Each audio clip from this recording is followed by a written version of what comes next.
not know. I'm going to milk that for all it's worth. Well, who knows? But I mean, how would you know I know what a goat is. Yeah, well, shit. You know what? I think I've forgot already. Greatest of all time. Oh, okay. GOAT, goat. Oh, you know why? You know where I first heard of that? Somebody referred to Dave Chappelle as a goat. Yeah. That's probably, that's not the first time I heard it. Actually, it was Eminem Machine Gun Kelly.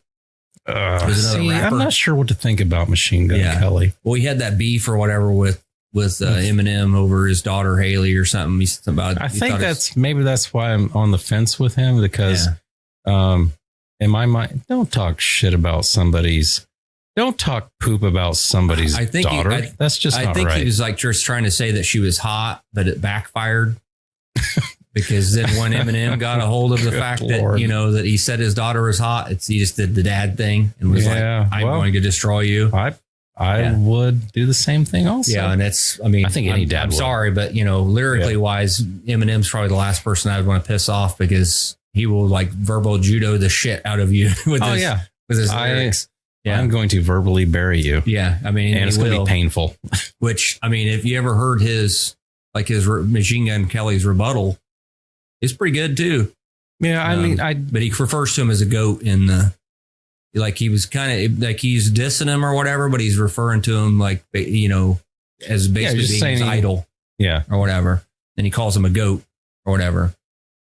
And, he does have like a really good line about, last time you did 8 miles, you were on a treadmill or something. It's pretty good, man. You got to hear it. But I think I have. Maybe I probably didn't listen to the whole thing. Yeah. Again, it's just not really something that I'm into, or I would normally pay attention to. His beard is weird or something. It's like pretty funny. Yeah, but I think I saw Machine Gun Kelly. He was on the One Bite review with Dave Portnoy. I guess he happened to be in the same area. They both hooked up and ate a slice of pizza together. Or something, which was there was a guy, I can't remember that guy's name. You ever seen that where they do the hot wings or the hot challenge? Yeah. I like hot wings. That's like one of that's actually I was into that for a while, where they were bringing celebrities on that guy's. Mm-hmm. I can't remember that they. What Sean they Evans. call that? Yeah. It's called hot wings. Is it? Yeah. And they keep getting worse and worse. Yeah. Like the Schofield value or whatever. No, I think it's a good show. There's a lot of, again, it's one of those shows that, man, I hate to be that jerk, but there's a lot of people they have on there that I just simply cannot agree with their opinions at all. Yeah. So I won't watch it because of that, which it may be a good show. It may be a good episode. We talked about it. Maybe it's a train wreck I can't look away from, because I like seeing like some of those celebrities that like try to be celebrities, and it's really hard to compete, or keep their composure. Right. No, some of them are pretty awesome. Their normal persona when you get up to like, nuclear hot sauce and your face feels like it's melting off, and then they're like crying or they're like whatever.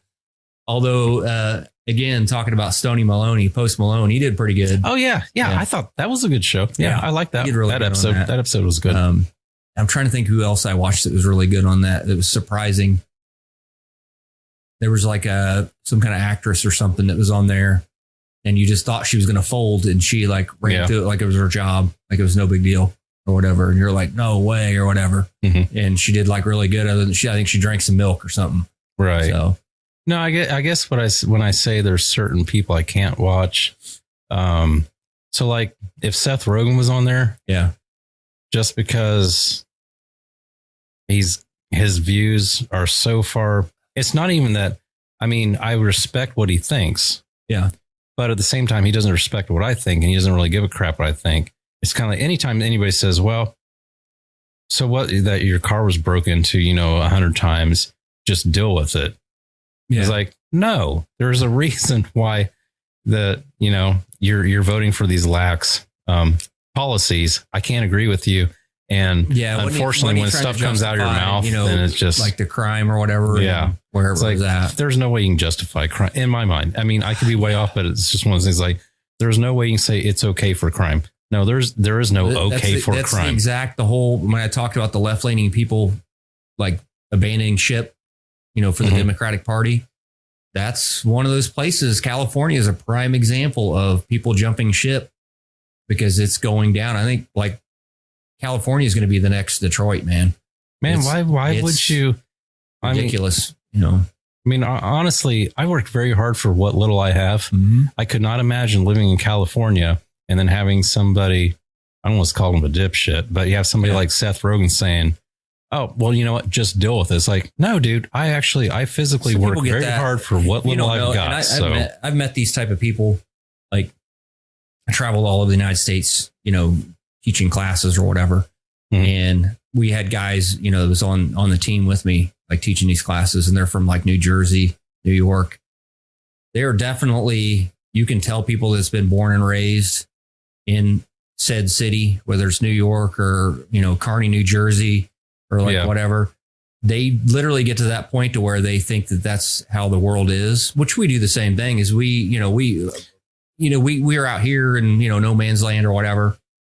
We talk about freedom, being able to shoot guns and do whatever you want to do. Right. And we think that that's what everybody else should be able to do. Ooh, remind me later, not to cut you off, but I'm getting ready to buy a mannequin and getting ready to make a bunch of soft armor. Got to give it a shot. No problem, man. We've got some, I think it'll be a really good show. Yeah. We could definitely do some stuff with that. It's going to be fun. But anyway, sorry about that. No, it's, but you see them, they get a skewed opinion, just like we get a skewed opinion of like what, like they get the attitude of, much like the Seth Rogan, where they're just like, that's the cost of doing business. That's normal. That's normal part of city. Like I live in New Jersey or whatever. You know, I get mugged every week. That's just normal. Why you're crying about it? You're not tough enough to be in New Jersey. They'll talk to you like that. They'll be like, you're not tough enough to live in New York City. Fair enough. And you know, if you don't, by the time you walk to your car from your apartment and you don't have one crazy person scream at you, then you know, you're not a real New Yorker or whatever. Well, I mean, so they get this skewed opinion. But you got somebody like Casey Neistat that's moved from New York to California to try to make a better life for him and his kids and his family, his wife and everything. And then you got some idiot like, hey, I got to quit doing that. But when you got somebody like Seth Rogan, I don't mean to call people idiots because I understand that we all have our own views. So I try not to do that. But you have somebody like Seth Rogan saying, no, dude, suck it up. This is so what? Somebody broke in your car and stole all your kids' birthday presents. I mean, just again, this is having an opinion from, you know, the area that we come from.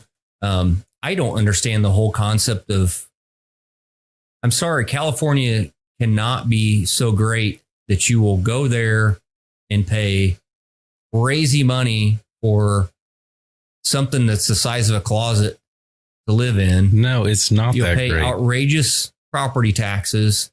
You have like they're politicians to the point. I mean, for God's sakes, you know, Nancy Pelosi, that's where she's from. Overreaching government on everything. Yeah. And you'll gladly pay their property taxes and still talk like it's the greatest place in the world. Like, do they not know the rest of the United States exists? I mean, maybe they don't. Joe Rogan woke up and was like, finally, at some point had it. Now I understand like the music industry, or I'm sorry, like the music and movie industry being based there. No, you know what? Movie industry, you can't even say that because Georgia has, I think Georgia is probably bigger than Hollywood at this point. I love Atlanta. Easy. I mean, Atlanta is awesome. There's no reason even to film in Hollywood. Well, unless you just want to put up with the red tape. That has always been like the Hollywood, you know, everybody goes out to Hollywood. But I mean, you have major people like Elon Musk and Joe Rogan and all these others jump ship. Well, if somebody tells me that I'm going to take 63% of your income and then not do anything with it that's going to be valuable towards you and your employees, then you know what? Yeah, I'm getting out.